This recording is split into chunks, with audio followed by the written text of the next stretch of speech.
Yeah, Glenn and Lou, the suspense is over. Ronna McDaniel will continue as chairwoman of the Republican National Committee. She had been challenged by two people, including one challenger who had some endorsements from some big names in the conservative world. But the suspense didn't last for long. After the first ballot, this announcement was made here behind me about 40 minutes ago. Ronna McDaniel received 111 votes.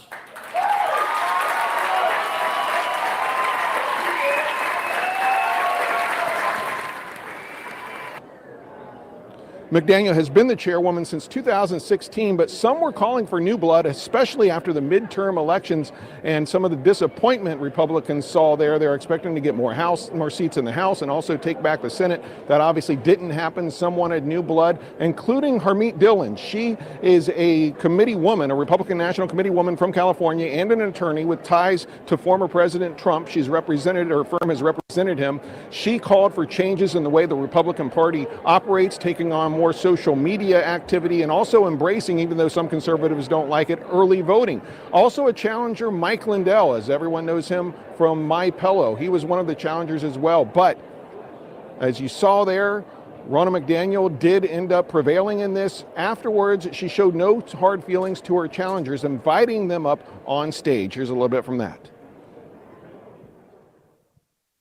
We need all of us.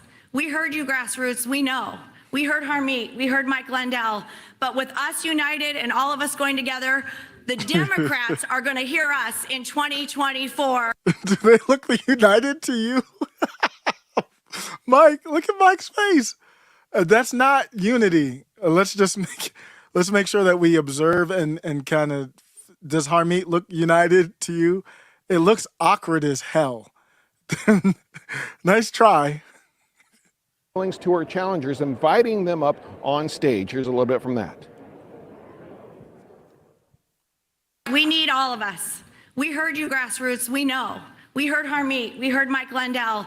But with us united and all of us going together, the Democrats are going to hear us in 2024 when we take back the White House and the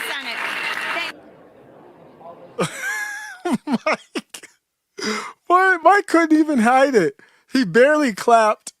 Look at his face, and then he barely clapped. 2024, when we take back the White House and... Everybody's clapping. Harmeet's not clapping. Mike Lindell's not clapping. They look salty. They look like their pet just got unlived. They don't look happy. And then all of a sudden he says, oh, okay, F it, I'm going to clap. The Senate. He's like, F, whatever.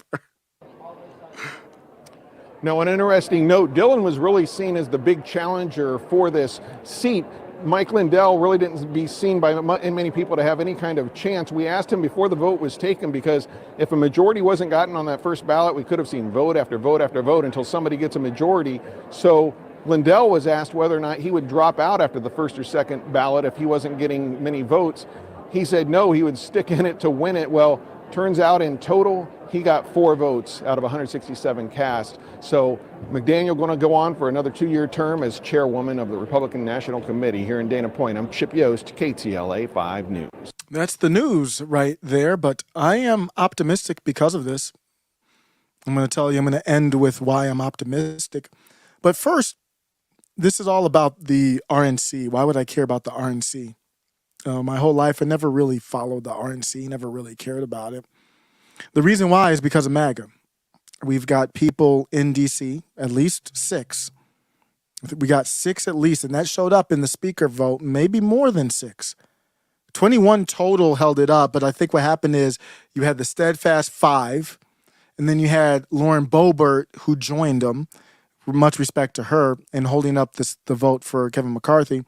And then you had some opportunists who said, I want something too, which was fine. But I think we have 6 people in the House that are, I think they're real, I think they've proven that they're, to this point, that the 6 are real populists. And what you need to do is take over all the institutions. This is a political takeover. MAGA is not a Republican Party apparatus. They are separate. It is a third party. There's been this debate going on if you want to make change politically. And I just follow this stuff like basketball, man. If you want to make change, go outside, make friends. Being dead serious, that's the way to do it. This stuff, I'm just following it because it's fun. But if you want to make change politically, there's always this debate. Do you do it as a separate third party, or do you try to take over a party? It's a no-brainer. MAGA has proven it. The Tea Party kind of did a little bit of it. MAGA took it to another level. You've got to take over one of the major parties. The Democratic Party has all these loopholes in it that won't allow for a populist takeover. So all roads lead through the Republican Party. If the Mises Caucus and the Libertarian Party ever want to get power in D.C., it will have to be through the Republican Party. It will have to be through working with MAGA to a certain extent. What's up, Ray? Friend of the show, Ray Studios. We're using our tag Prestige Culture Dynamics. I gotta see if we can we're gonna do a live Saturday, me and Ray. It's gonna be 2 p.m. Eastern, noon Mountain Time, 1 Central, 11 Pacific. This Saturday, we haven't done one of those in a while, man. So fun, Ray. Looking forward to that, man. We're gonna have fun with the topics. We haven't even talked about the topics yet, but we're gonna have a lot of fun with that. We can talk about it, whatever we want. I haven't done a Saturday live in a long time, so looking forward to that. But that's why this is important, because you're seeing MAGA as a third party come in. Friend of show, let's pause for a second. Katie Maria, long time no chat on the live. Thanks for stopping by. Are you following the RNC stuff? Does it mean anything to you? Is it just blabbering about a lot about nothing? I am purposely staying away from the P Company release with Project Veritas. I just sometimes, you wake up, sometimes you wake up in the morning like Stu Peters in that one video. I'm not vouching for, I don't know Stu. I just like that clip, but you wake up and you're like, I want problems. What was that thing with Baker Mayfield? He woke up and he said he woke up and felt dangerous, I believe was the quote. Sometimes you wake up feeling dangerous. Sometimes you wake up feeling like a little teddy bear. So I'm not going to touch that P Company stuff. I don't want those problems. The cabal is really sensitive about it. Let's just say that. They're really sensitive about it. That I'm digressing off of Ronna McDaniel. I'll get back to it, but I'm sure you all saw the Project Veritas video. I think I might be able to do that one because it's just the dude running around scared out of his mind. That video was so scary and funny at the same time. I was really worried about that dude would do something harmful to somebody in like a psychotic break. In that, Project Veritas, they got the dude up on Grindr or whatever. I don't know what other dating apps are out there for dude versus dude, but he met the dude probably on a dating app. They usually have the girls get him on Tinder. Guys, I don't know, Grindr or something. He went up there on Grindr. I don't know how it works. Is it like Tinder? He liked somebody on Grindr, and he ended up in the expose, and he was scared out of his mind, that director. Yep, it'll be the birthday stream with Ray. Yeah, that dude was triggered. Yeah, so Katie Maria has been following it. She was rooting for Harmeet. I like Harmeet. I'm going to play a clip from Harmeet on Timcast IRL. You've probably seen it, but she was really good on that. That was probably my favorite episode of Timcast IRL ever. The second favorite would be the I'm a Gorilla. I think whatever the quote was from AJ with Michael Malice. My favorite was they were on stage with the Charlie Kirk, I forgot the TP USA event, whatever it's called. But that was a good episode. Oh, I didn't get to catch the live. I was out. So Ray did a live with Ignoramus Media, 2 friends of the show, and they reacted to the video. And Katie Maria says that dude was triggered. So I'll acknowledge it happened. I think I'll do a react just to the dude being triggered, maybe just for fun. But going to the RNC, I'm thinking like I have a general idea of what the RNC does, but let me kind of look it up and go to Wiki. Let's go to the Wiki. And I don't mind using the Wiki sometimes. I mean, I think the entry here from what I read looked legit. It's just a definition, basically, or an explanation of what the RNC does, or the DNC on the other side. The RNC, this is what we're talking about. Congratulations, everyone. For Pete, Mitt Romney's niece is RNC chair. Congratulations, or not. The RNC is a U.S. political committee that is the governing body of the Republican Party of the United States. Let me explain it to you in layman's terms. It's a country club. That's all it is. It's just a club. Like Carlin said, it's a big club and you ain't in it. Remember when they said, hey, Ronna, we got a couple people. You've already had back-to-back your chances, or really just back-to-back.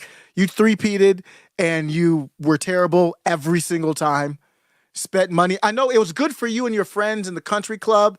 Y'all got the liquor, you got the flowers, you got the golf time, you got the tea times, you got the plane tickets, you got the traveling time, but not so good for the MAGA Republican base that's taking over the party. So it's a country club that MAGA's not in.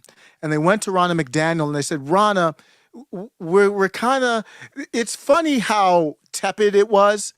It was very tepid. People came to, like I was listening to Tyler Bowen and all, she's powerful. You can tell because they always couch their statements by, it's not personal. What do you mean it's not personal? Like, it's not personal in that I don't wish you harm or like anything bad in your career, but you got to get the hell up out of here.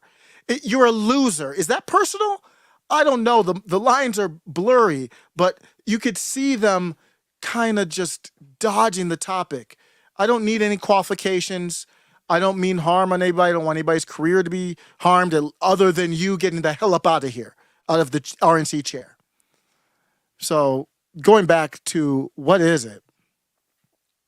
It's a country club responsible for developing and promoting the establishment cabal neocon Republican brand and political platform, as well as assisting in fundraising. I'm taking liberty with the article. I'm trying to translate as we go with this article, as well as assisting in fundraising and election strategy. That would be, like in the last election, sabotaging the populist candidates. It is also responsible for organizing and running the Republican National Convention, which is a big deal where you're supposed to get a boost in votes. When the Republican is president, the White House controls the committee. Donald Trump, daddy, or I would say granddaddy, grandpappy, old folks home pappy, nursing home, senior care facility needing pappy. Respectfully, I say all those things to pappy. He actually supported Ronna McDaniel. Explain that to me, please. According to, I don't know this name here, Boris Hersink, political scientists have, what is a political scientist? I don't know what that is. Just a talking head? I don't know what that means. Political scientists have traditionally described the party's national committees as inconsequential but impartial service providers. You know why they've been inconsequential? That's all I'll read from the description. Basically, they're a country club that raises money to try and get Republicans elected all across the country. And they're supposed to help with the mission, the byline, the tag, whatever you want to call the slogan. How'd that go in the midterms? Okay. The reason why they're inconsequential, Mr. Political Scientist, politics isn't rocket science. You're just a talking head. Mr. Talking Head, you know why they're inconsequential? Because they're designed to be inconsequential. And that's a good transition into Harmeet when she was on with Timcast. Luke Rukowski, very often, he's off in Florida right now. Live your life, Luke. Hard worker. He's going to still be doing his, his show and all that, his website. But he asks some of the best questions when guests are on. And he asked the pertinent question to Harmeet Dillon on one of my favorite episodes of Timcast IRL. A plan to deal with these crooked election laws. We have to adapt to overcome them. And we need to get rid of the corrupt consultant class. So Luke's coming up in a second. And the reason I'm playing this clip is I was just talking about, why is it inconsequential, Mr. Hothead talking political scientist? Why is it mean nothing? Because it needs to be reformed. What we see is one political party, establishment Republicans and Democrats, they are in the same party, just like you see Lindsey Graham talking about, Biden, with the documents. I'm sure he didn't mean any harm. That's the uniparty. All the money to the sunflower country, that's the uniparty. And you have the uniparty cabal. The Democrat Party are the movers and shakers and the cultural impactors, everything, TV, everything you see in media, education, workplace, everywhere is all funneled through the Democrats. They are the enforcement arm, and the Republicans are the ones that just sit back and watch the whole thing go. That's why the RNC is inconsequential. An organization that raises $1 billion something shouldn't be inconsequential, Mr. Talking Head politician, Mr. Rocket Scientist. That is controlling the failure in our party. And Luke is going to say, well, what would you do differently? And her answer is what you would need to see happen, maybe, just one way to describe it, to make the RNC consequential. I pledge to do that at the RNC. So this can I ask you just really quick, what would you be doing different right now? Your head right now, what's the first thing you do? Well, I'd probably hire some great young grassroots activists to handle the voter registration, ballot harvest. Does that sound inconsequential? Does that sound like it should be inconsequential for the RNC to hire and work with? Scott Pressler said Ronna McDaniel has never reached out to him, ever. And now all of a sudden they are kind to. There's been some pressure. That's going to be my end, why I am optimistic. But she's starting with, well, we got to start with the grassroots. Just really quick, what would you be doing different right now? Your head right now, what's the first thing you do? Well, I'd probably hire some great young grassroots activists to handle the voter registration, ballot harvesting, yes, and ballot curing in states where it's illegal. Scott Pressler is one of the guys who comes to mind for sure. Absolutely. The second thing I would do besides personnel, I would do something like an Elon Musk style, come in and say, look, are you hardcore about electing Republicans? Yes. Are you hardcore about liberty? Are you hardcore about winning? And if you're not, here's your 2-week severance check and don't let the door hit you. Absolutely. What she's talking about is the country club vibe is over. We're here to work. You all work as a machine to help get this movement, these politicians in a position to win. And if you're not there to live, breathe, and unlive that blood, sweat, and tears, get up out of there. Okay? I would immediately initiate a top-to-bottom audit of all consulting and vendor contracts at the RNC, because from what I've seen, there is a tremendous amount of back-scratching, fat, waste, self-dealing, and generally stuff that doesn't get Republicans elected. So with those two things, that's off to a good start. But then there's policy, there's other things you have to do. Fundraising is important. We fundraise by abusing our donors. We call them names. The puppy will die if you don't give money. Yes. If you don't give money, this person that you like won't get elected. And then we use it for different things. I think that's not ethical. It's not consistent with my values as an attorney. That would stop under me at the RNC. Sounds great. So that was a great little clip. She was really good on the show because I always supported her, but I was kind of like, I really like Mike Lindell better. And after that, I was really much more behind her. She really held up well on the stage. It was a very good moment. I've gone back to that and listened to it multiple times. I'm going to digress off the topic of Ronna McDaniel and then come back again. I did have, I think I've already covered this, but I'm going to cover it again just because I'm in the mood to. And how many people probably seen when I covered it. The topic of ballot harvesting has come up because the Dems, they do it. They don't even care to debate anymore. They don't even put candidates up. Well, they at least have gone to the point where they put candidates up where I seriously don't know if they could have a conversation right now. So if I were to pipe in and do a stream right now with Katie Hobbs, John to Fetterman, I honestly don't know if they would be able to have a conversation on any of these issues. But because they know the vote is everything. Get the ballot to someone, get it filled out, get it in the Dropbox. Debates don't matter. Policy doesn't matter. None of it matters. And that's why, so I don't blame Harmeet for going to the ballot harvesting, but I just woke up one day and I was feeling like I'm done with this idea on ballot harvesting. I'm like, nah, I'm good. Nah, I'm good on it. I said, y'all don't have the courage to say what needs to be said. So maybe I'm going to go radical. Who knows? What am I going to say here?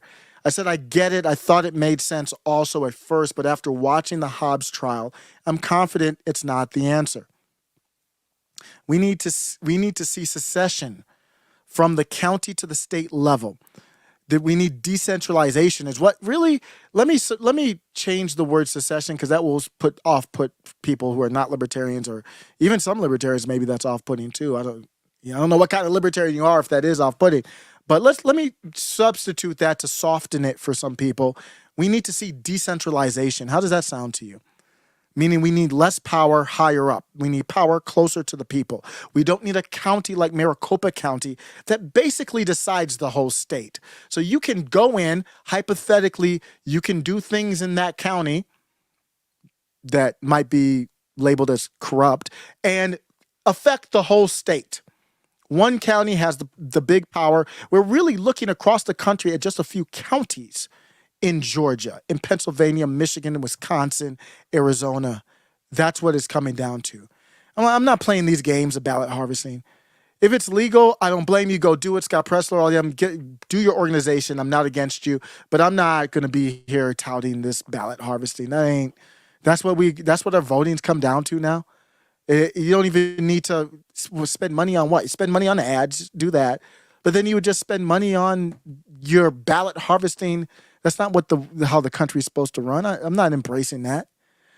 We need decentralization. You might say, well, do the Florida route. Well, you can't do the Florida route if your state isn't. Florida has a trifecta.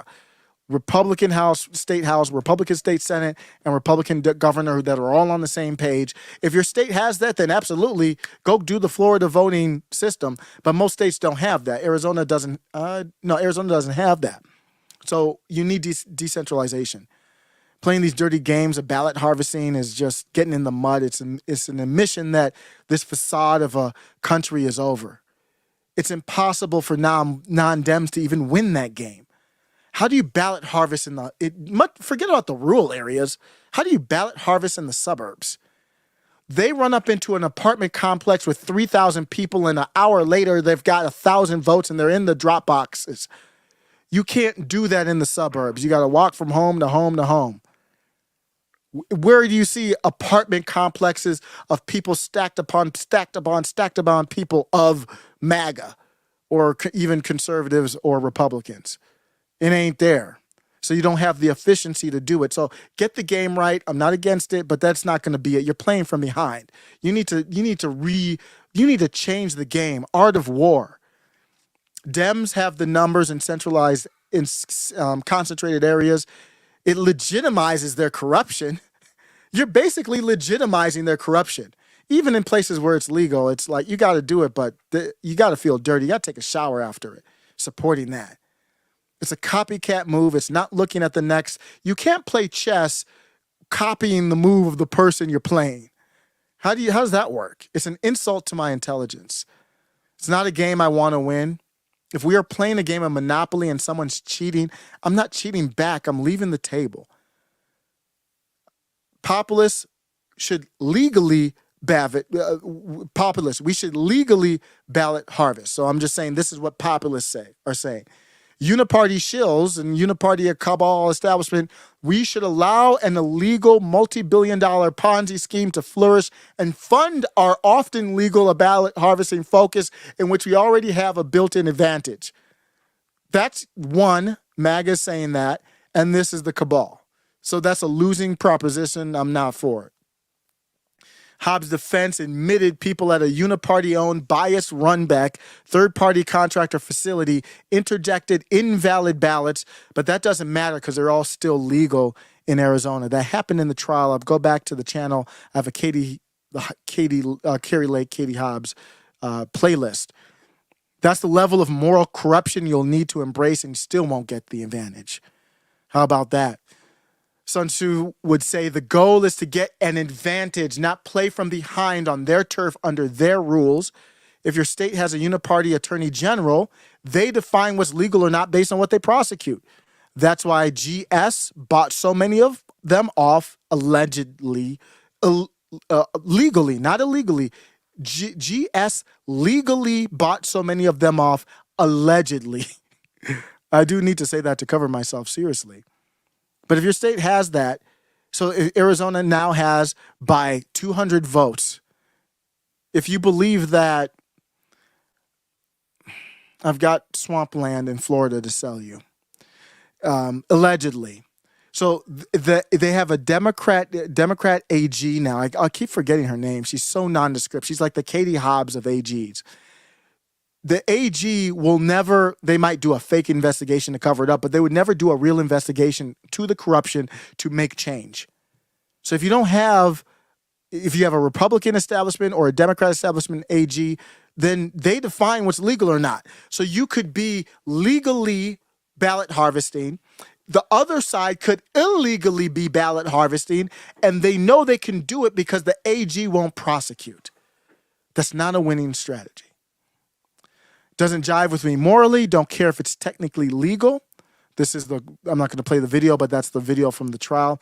Using Arizona as an example of populists don't have a method of forcing investigations and prosecutions. They don't have the pull to legally win a ballot harvest competition. Hobbs was able to bully counties into certifying. The answer is to secede, decentralize at the county level from the state if certain actions aren't met. So these other counties, you need to step up and put your cojones on the table and say, I don't care what's proven, what's not proven. I'm not feeling how this is going. We're out. Eric July had such a great live where he was talking about the Boston Tea Party. They raised, I believe they taxed it 3 cents on the dollar. And those MFers, they had enough. If they were to see what we're putting up with right now, and I want peace.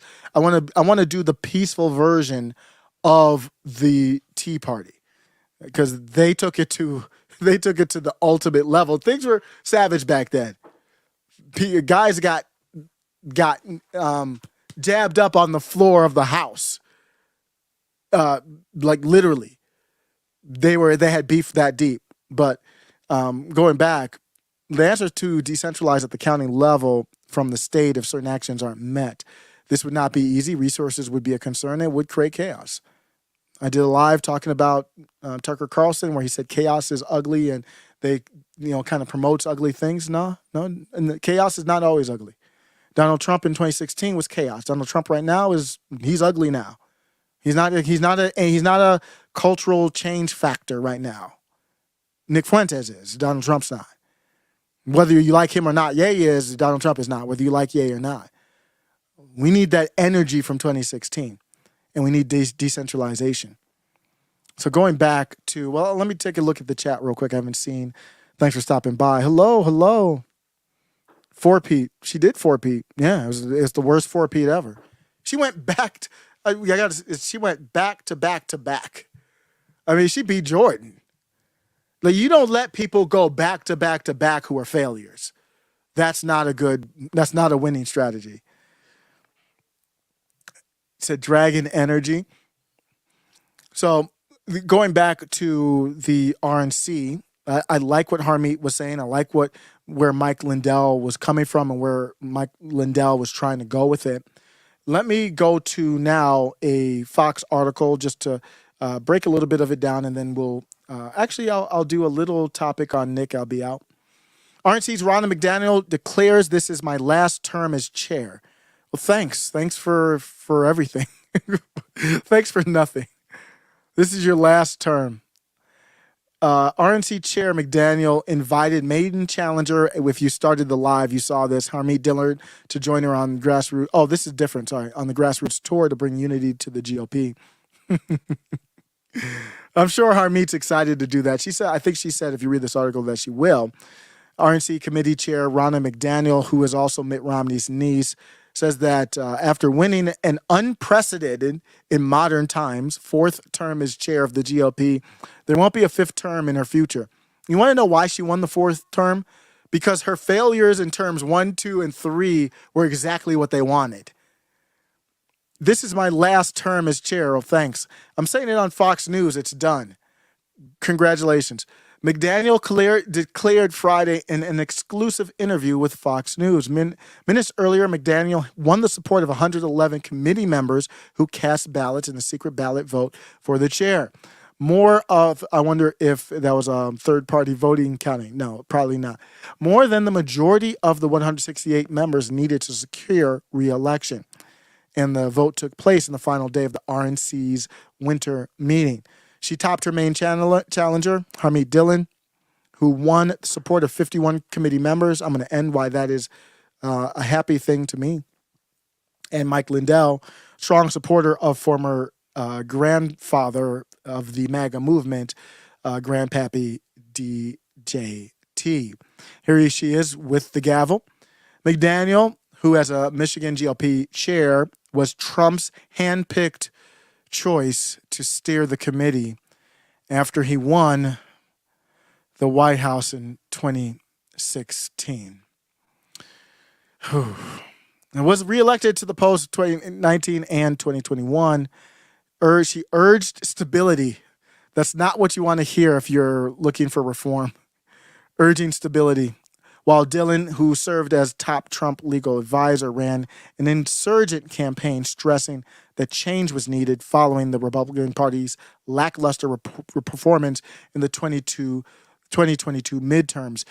Can you feel that I'm a little salty that leading up to that midterms, I was one that said nothing but red wave. I was even laughing. I was basically cracking bottles before it happened. And then on election night, the stream is still up there. Ray Studios was on there. I looked like a sad puppy. It was really embarrassing as the night unfolded to see what was happening. It was slowly, the excitement was being drained, sucked out of my soul as I saw that not even establishment Republicans were winning. MAGA was getting wrecked. And it was, I'm not going to forget that night. It was a setup job. She said, I know how hard it is to ramp up with a new chair. I wanted to keep that consistency, McDaniel said. We've made a lot of changes in my tenure with voter registration, minority outreach. The things that we've done have been historic. We need to continue that and do this in the next election. Do you want to continue what I just told you about? No. It solidifies to me that it's going to be an uphill battle in 2024.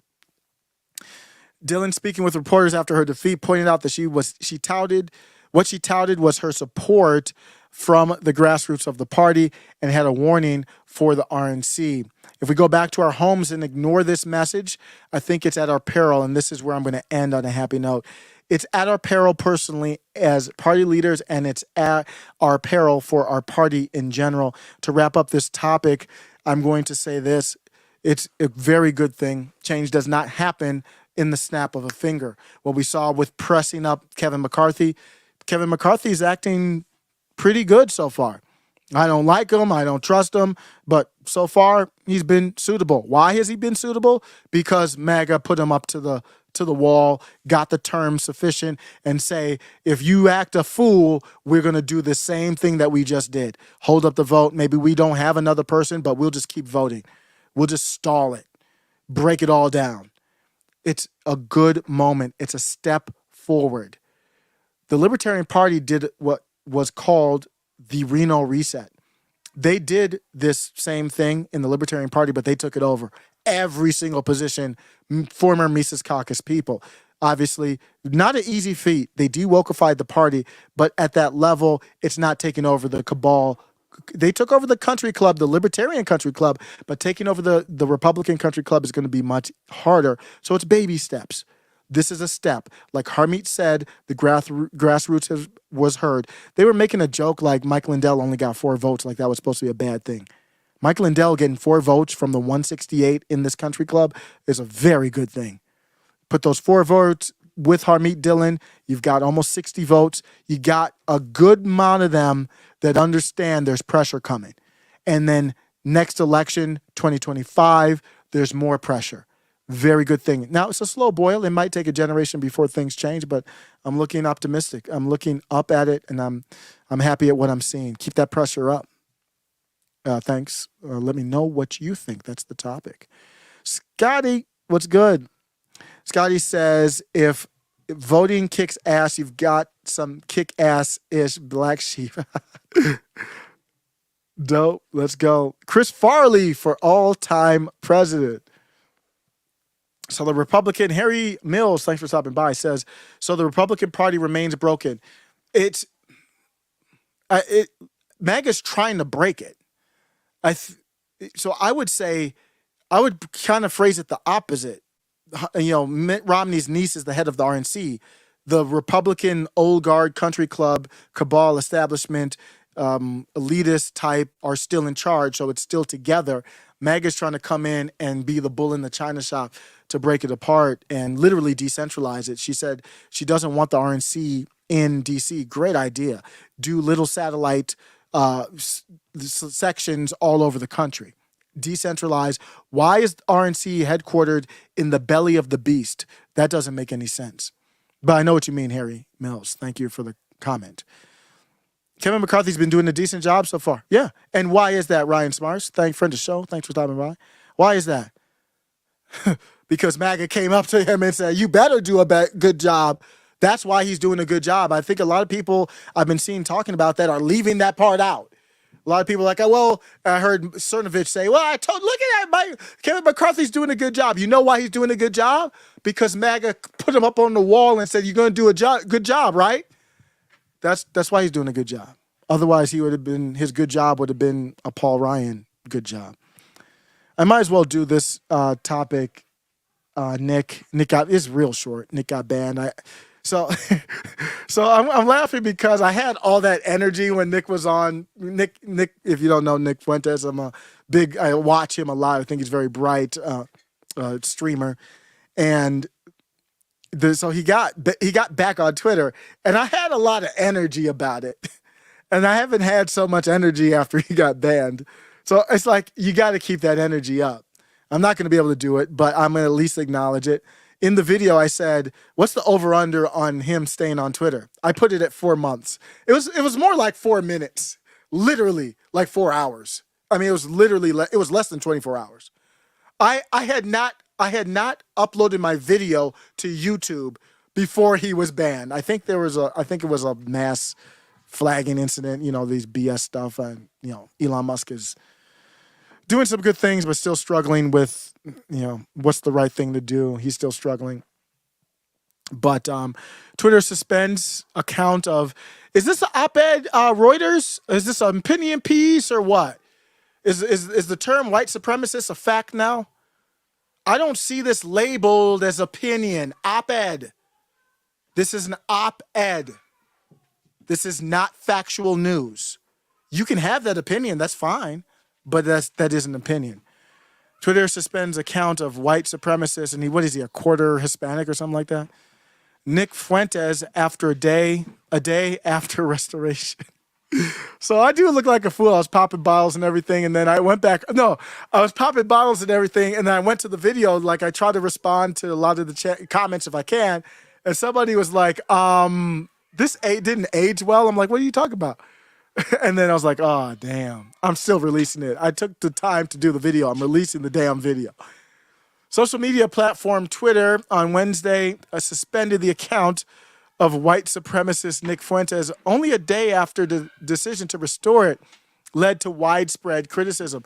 In a Twitter space on Tuesday after his account was restored, Fuentes made several anti-Sem statements, comments, and nowadays anything is an anti-Sem comment, so I don't know exactly what he said, but a senior researcher at the SPLC who tracks these things said so, okay? After his suspension on Wednesday, Fuentes asked his followers on Telegram to call for his account to be restored. No, bro, you've been counting for that for a while. You back. It's nothing against you, Nick, but you couldn't even last 4 minutes. Americans believe in anti-Sem. They're saying that their belief in this anti-Sem conspiracy theories and tropes has nearly doubled since 2019, according to an Anti-D League survey released early this month. This is a Reuters article that should be labeled as op-ed again. The White House addressed rising anti-Sem in a roundtable event with leaders in December and established an interagency group to coordinate efforts to counter anti-Sem. This is all covered under free speech. You might not like it. I'm not saying I'm co-signing it. I don't even know what these are saying. They call anything anti-Sem. They call me a white supremacist, whatever. I'm not co-signing it. What I will do is defend it as free speech. You don't have a right to keep your job. You don't have a right to, there's limits to it, but you do have a right not to go to jail. You understand that, Miss Sheila Lee in Texas? She drafted up a hate bill. This is for a reminder for me to play a video. What's the reason why even though obviously Nick is wild, he says some things that are wild, and he says it for jokes and stuff, and it's hard to tell the difference. Why am I, excited to see him stretch the Overton window? Because this is at the One World Government meeting. The crisis is also spiritual, according to these One World Government people. A woman in a hat even said so. Let me play this clip. We are in a religious, spiritual battle, and you'll hear me talk about God and Jesus Christ more than I have probably in my whole damn life. Here's the clip. And also our faith leaders. They know that this crisis is much more than physical and environmental schisms. We have a deeply wounded spirit as a people that is in desperate need of healing and restoration. And we must look to our Almighty Creator to find our proper place in humanity, our proper place as that one strand. And also our faith leaders. They know that this I'll let it play one more time. Let it sink in. crisis is much more than physical and environmental schisms. We have a deeply wounded spirit as a people that is in desperate need of healing and restoration. And we must look to our Almighty Creator to find our proper place in humanity, our proper place as that one strand. And also, so as you can hear, we're in a religious battle, and young Nick Fury is the type of person you need. See, I have this all in my head. The WEF, let me just think this out. They stretched the Overton window, I believe, towards authoritarian.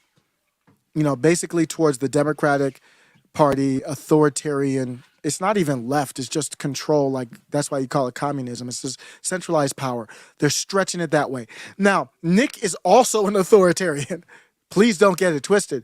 But he stretches it. So they're stretching it this way, authoritarian cabal. And he's stretching it authoritarian Christianity, basically, Christian authoritarian. I don't really go either way, but if somebody's stretching it this way, and I'm kind of stretching it towards liberty or MAGA, you need somebody else stretching it towards a different way. And if you go too far towards Nick, I'll be off the train. I'm not with you.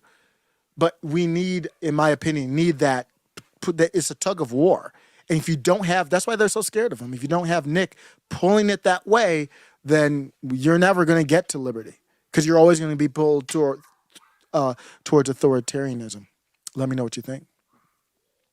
Might have one more topic, actually. And the only reason I'm really doing this topic is because I see the thumbnail is a good thumbnail. Let's be honest with it. I watched Mr. Beast do this interview with Lex Friedman. It was a great interview.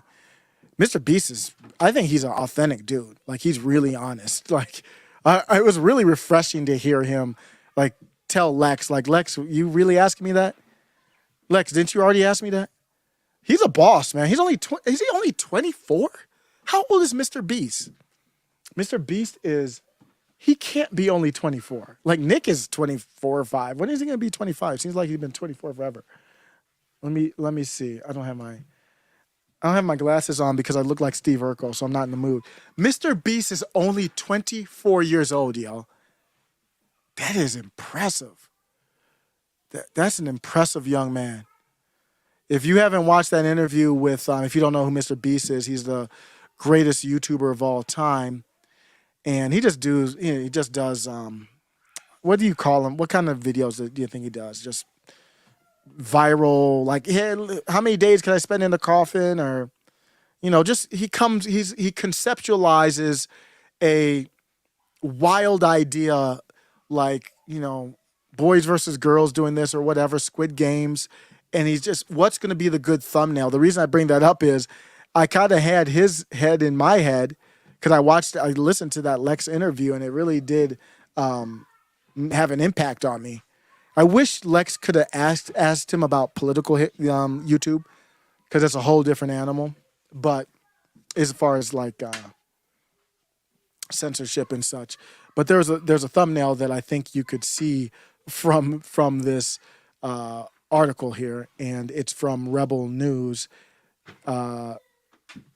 Rebel News is reporting that European Union. I think this is real. I don't think this is satire. I honestly don't know anymore. So I mean, please clown me if I'm off, but I'll share it here. News: European Union begins adding bug additives to food. Also in the United States, bug ingredients have been added to some salad dressings. This really bugs me. Bad put aside, I think that's how they're sneaking it in. I mean, you got cricket flour, and you can do all kinds of stuff. But let me look at this article. This is not Rebel News. Is not satire. Let's take a look at it, and I'll be out.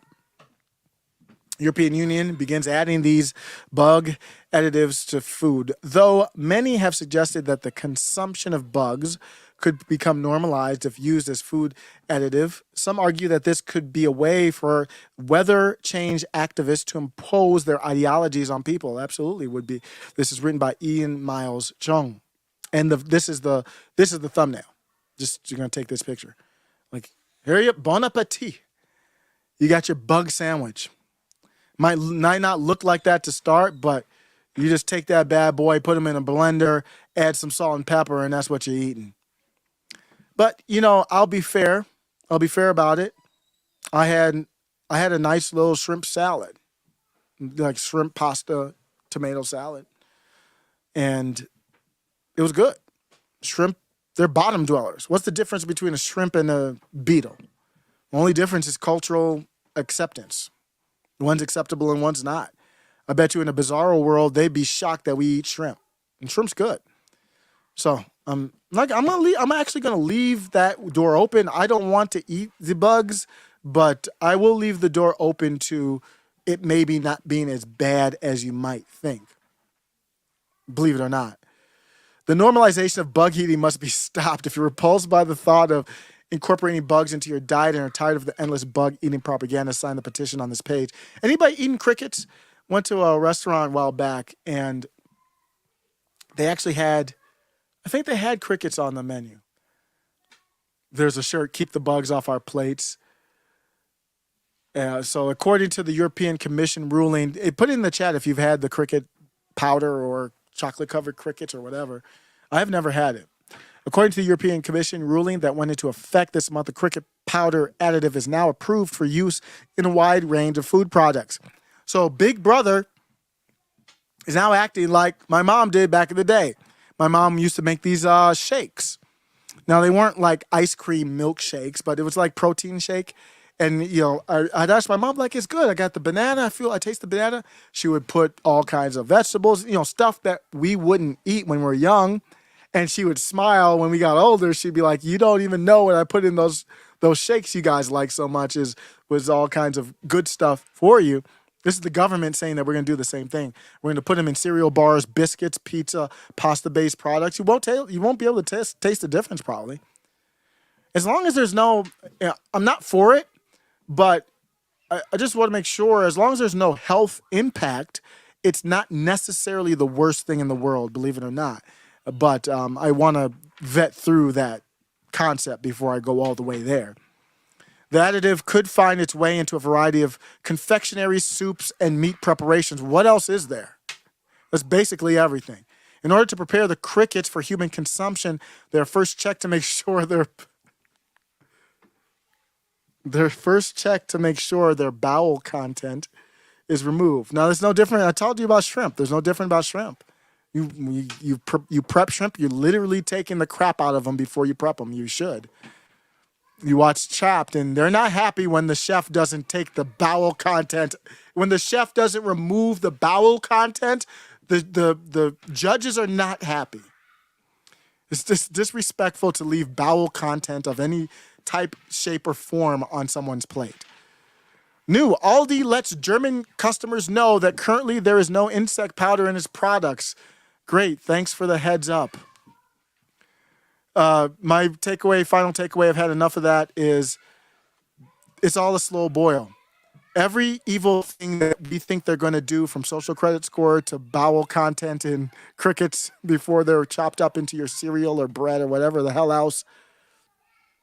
I believe Ian did make some cricket bread or something one time, but it's a slow boil. They're going to do it in a roundabout way, a deceitful way, a way that you don't even know, a sneaky way, a legally corrupt way. That's how they're going to do it. I'm going to be out. That Pauly P video is kind of crazy, right? The people are wild, and I'm scared to handle that one. That might have to be a YouTube. If you haven't seen the Pauly P video, go to Twitter. The memes are just crazy. Dom Luker, I used a tweet from his earlier, and Dom Luker, I saw a tweet, hey, I don't want to make fun of the Pauly P situation. They can go ahead and get wrecked politically. Now, they will get these jokes. That's for sure. They will get these memes. See, Dom, what happens is when you take something embarrassing in your own life that should be private and ain't got nothing to do with me, but then you try to use it to demonize other people, which makes no sense. What the hell does MAGA have to do with your husband and his boy toy? Allegedly. What does MAGA have to do? These MAGA, J6 was invoked in the attack with Pauly P, David D, whatever those two bros were doing, and I don't want to know what those two bros were doing. Whatever they were doing is between them. When you start trying to demonize innocent citizens for it, that's when you can get these jokes. So I just need to get that off the chest, I believe, then. Shrimp has to be de-pooped, absolutely. I'm not a chef expert or anything like that, but I know it has to be de-pooped. But I like shrimp a lot. What's the difference between a shrimp and a beetle? Hopefully I never know. The difference is I will eat shrimp and I won't eat a beetle. That's the difference. But sometimes I do I am looking at shrimp a little bit differently when I eat it now, even though it's really good. I like shrimp in tacos too, believe it or not. Scotty says, come to Maine, New Hampshire. Dude will start a ish storm. Yeah, Bible says shrimp is unclean. I know there's a lot of people for religious reasons do not. Same with pig, right? The pork as well. But hey, it's unclean, but that bacon tastes good though. So I'm going to trust my instincts on that natural instincts. That bacon tastes good. I had some bacon. And don't get bacon that much, man. I love bacon and eggs, so I will continue. But hey, who knows? Maybe the generation upcoming, they'll eat beetles and they'll be like, damn, these beetles taste good. It won't be me, though. Thanks a lot for stopping by. Appreciate y'all. I'm out. Take care.